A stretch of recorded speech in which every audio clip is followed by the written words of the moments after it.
Welcome to our channel. तो आज का जो हमारा टॉपिक ऑफ डिस्कशन है वो है Turkey worry of Israeli threat after air strike on Hamas in Qatar. मतलब जो इजराइल है, इजराइल ने क्या किया है, अभी एयर स्ट्राइक किया है हमास पे। जो हमास का ग्रुप है कहाँ पे जो बैठा है, कतर के अंदर। कतर के अंदर जो हमास का ग्रुप है आतंकियों का, उस पे क्या किया, एयर स्ट्राइक किया है। तो इससे जो टर्की है वो क्या है, चिंतित है। ऐसा क्यों चिंतित है वो, तो regional tensions deepen एमिड rivalry in Syria, क्योंकि बेसिकली सीरिया में इनका आपस में झगड़ा चल रहा है, टर्की का और इजराइल का।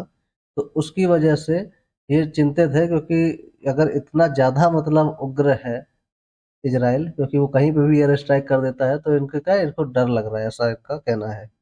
तो आइए चलिए देखते हैं अच्छा इस सब बारे में क्या बात है। ये बैकग्राउंड यही है कि क्यों ऐसी बात कही है टर्की ने, क्योंकि Israel conducted an air strike targeting Hamas operative in Qatar.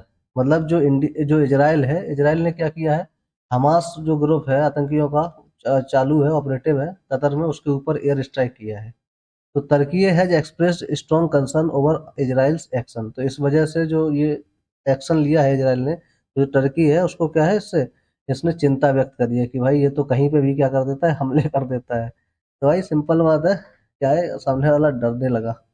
Rising geopolitical fault lines in middle east. तो ये सारी मिडिल ईस्ट कंट्री है, इसराइल वगैरह, टर्की वगैरह, तो इनमें क्या है, जो मतलब दरार है, मतलब एक तरीके से ये आपस में इनमें टकराव ज्यादा बढ़ रहा है। ठीक है, जियो पॉलिटिकल फॉल्ट लाइंस का मतलब क्या है, एक तरीके से टकरार या दरार जो है रिश्तों में वो ज्यादा गहरी होती जा रही है, मतलब एक दूसरे के दुश्मन बनते जा रहे हैं। टर्की है कंसर्न, टर्की जो है, टर्की का कंसर्न क्या है, क्यों चिंता व्यक्त कर रहा है। This Israeli action as destabilising the region. ऐसा बोल रहे हैं कि भाई इतना हमले बढ़ चढ़ के कर रहे हैं जो इजराइल वाले, जिससे जो रीजन है, जो पूरा वो क्षेत्र है मिडिल ईस्ट का, उसमें क्या है, अशांति आएगी अलग अलग देशों में। Here's potential spill over effect into neighbouring states. अब स्पिल ओवर इफेक्ट क्या होता है कि बेसिकली सिंपल सा, जैसे कहीं एक जगह युद्ध चल रहा है, तो उसका असर क्या होगा, उसके जो भी आसपास वाले देश हैं उन पे असर पड़ेगा, उनकी इकोनॉमी पे, उनके ट्रेड पे, हर तरीके से। तो वही ये कह रहे हैं कि भाई इससे क्या है, क्योंकि हम लोग भी इधर ही आसपास हैं, तो हमारे सारे देश पे क्या पड़ेगा, हर एक जो पड़ोसी देश उन पे असर पड़ेगा उस युद्ध का। वॉरी ऑफ बीइंग स्ट्रेटेजिकली इंसर्कल्ड, और कह रहा है कि हम तो एक तरीके से क्या है, रणनीतिक तरीके से चारों तरफ से घिरे हुए हैं, तो हमारे ऊपर भी क्या है, अटैक वगैरह का खतरा है। इजराइल का पर्सपेक्टिव क्या है, वो तो हो गया कि इसका तुर्की का। इजराइल का पर्सपेक्टिव क्या है, क्लेम्स हम, इजराइल बोलता है कि ही claims, Israel claims Hamas presence in Qatar represents a direct threat. वो कह रहा है कि हमास का जो प्रेजेंस है कतर में, वो हमारे लिए, हमास का जो प्रेजेंस है कहाँ, कतर में, वो डायरेक्ट थ्रेट है किसके लिए, इजराइल के लिए। इजराइल का ऐसा कहना है कि हमें उससे खतरा है, तो हम तो क्या करेंगे, उसको मिटाएंगे ही। Justifies the strike as preemptive counter terrorism, और बोल, और ये कह रहा है अपने जो हमला किया है उसको बोल रहा है कि हमने तो आतंकवाद के खिलाफ क्या किया है, पहले से ही एक्शन लिया है, क्योंकि हम ये तो सोच के नहीं बैठे रहेंगे भाई आओ जब मारोगे तब हम देखेंगे। भाई हम क्या करेंगे, पहले से ही एक्शन लेंगे, हम पहले से ही खत्म करके रखे। दुश्मन जो है, दुश्मन का अगर हमें पता है कहाँ है, तो हम दुश्मन के लड़ाई करने का, उसकी तरफ से अटैक होने का इंतजार थोड़ी करेंगे, हम खुद ही से अटैक कर देंगे। ये कहने का मतलब है इजराइल का। Seeks to demonstrate power projection beyond its border. Simple सा वो दिखाना चाहता है कि हम पे पंगा मत लियो। हम, वो अपना पावर क्या दिखाना चाहते हैं कि वी आर वेरी पावरफुल, और वो दिखाना चाहते हैं कि हम अपनी सिक्योरिटी खुद कर सकते हैं। इम्पैक्ट ऑन कतर, कतर पे क्या फर्क पड़ेगा वो देख लेते हैं, क्योंकि कतर पे ही क्या किया है, स्ट्राइक किया है। Qatar caught between support for Hamas and regional stability.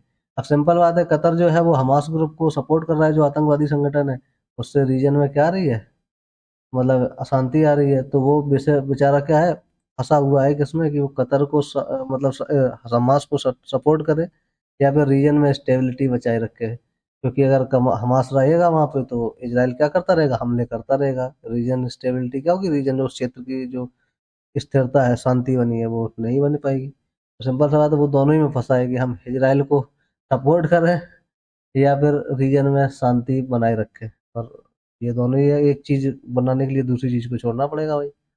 Air strikes, air strike raises questions about Qatar security guarantee. और क्योंकि जो तुम्हारा इजराइल है वो तुरंत कर देता है स्ट्राइक, तो उसे तो ये भी नहीं पता है कि हमारे ऊपर कितनी सिक्योरिटी है। मतलब उसे तो अपनी सुरक्षा का ही पता नहीं कब कर दे इजराइल का हमला। वो अपनी सिक्योरिटी ही मतलब इंश्योर करना चाहता है। कि इजराइल हम पे हमला ना करे। कुड फोर्स दोहा, दोहा क्या है, कतर की कैपिटल है। टू री, तो वही है मतलब दोहा, कतर को जो वहाँ पे पॉलिटिशियंस हैं उनके लिए बोला गया है कि could force Doha to reassess its regional alliance. तो भाई जो कतर वाले हैं, जो दोहा है, मतलब बेसिकली जैसे भारत के लिए नई दिल्ली होता है, तो जब कोई भारत की बात करी जाती है तो क्या बोला जाता है, दिल्ली। जैसे कतर के लिए बात करी जाएगी तो क्या बोला जाएगा, दोहा, उसकी जो कैपिटल का नाम लिया जाता है। तो उनको मतलब जो सरकार है वहाँ की, उसको फिर से एक बार पुनर्विचार करने की जरूरत है कि भाई उसके साथ में कौन खड़ा है। पहले तो ये देखना पड़ेगा, पंगा अगर किसी से लेना है इजराइल जैसे देश, पहले तो उसको ये देखना पड़ेगा उसके साथ में कौन है, कतर के साथ में। टर्की है इजराइल राइवलरी इन सीरिया, क्योंकि इन्हें चिंता है टर्की को इजराइल के अटैक से। ऐसा क्यों? क्योंकि इनके पहले ही से क्या चलता है, सीरिया में इनका झगड़ा चलता है दोनों का। क्योंकि since the fall of Bashar al Assad government last year, जब से मतलब जो सीरिया है, सीरिया में पहले सरकार थी बशर अल असद की, तो वो क्या हो गई, अभी गिर गई है सरकार पिछली साल। तो अब क्या है, Turkey and Israel both seek influence in post Asad Syria. मतलब जो असद का कार्यकाल गया है उसके वास्ते चाह रहे हैं कि इजराइल और टर्की दोनों ही चाह रहे हैं कि अब उनका प्रभाव उस क्षेत्र में आए। Turkey supports Sunni faction, Turkey जो है वो सुन्नी मुसलमान है उनको सपोर्ट करता है। Israel pushes for security driven influence, क्योंकि इजराइल चाहता है कि हमारी सिक्योरिटी इंश्योर रहे, इसलिए वो वहाँ पे अपना दबदबा बनाना चाहता है।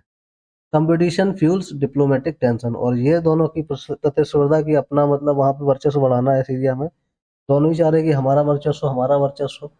उस चक्कर में क्या है, इनकी दोनों की रणनीतिक जो डिप्लोमेटिक तनाव है वो बढ़ता जा रहा है। रीजनल पावर स्ट्रगल देख लेते हैं, दोनों में क्या स्ट्रगल हो रहा है पावर का।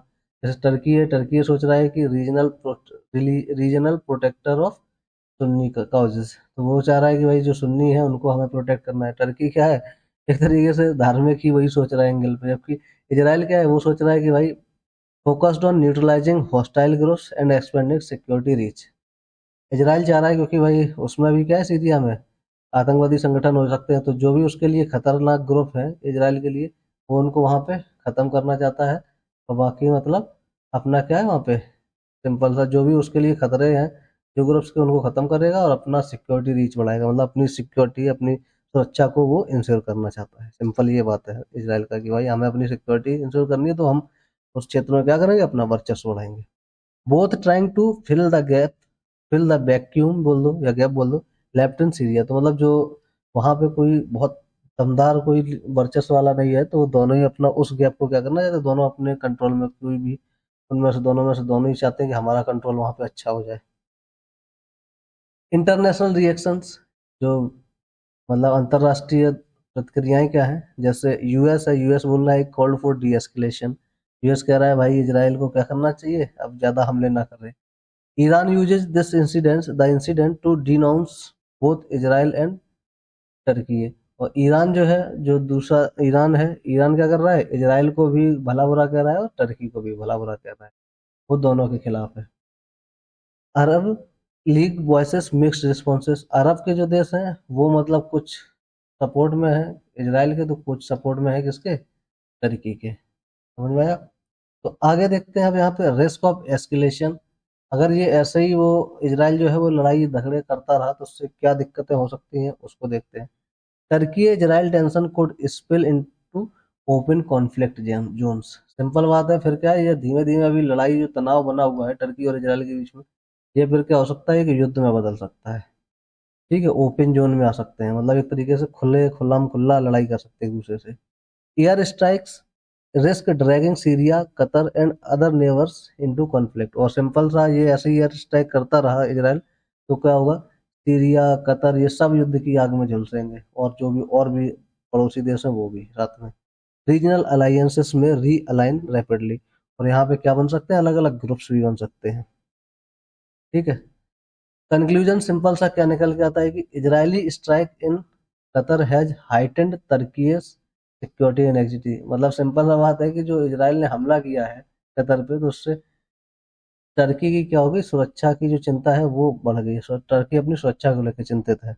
Rivalry in Syria is a flash point for broader regional instability.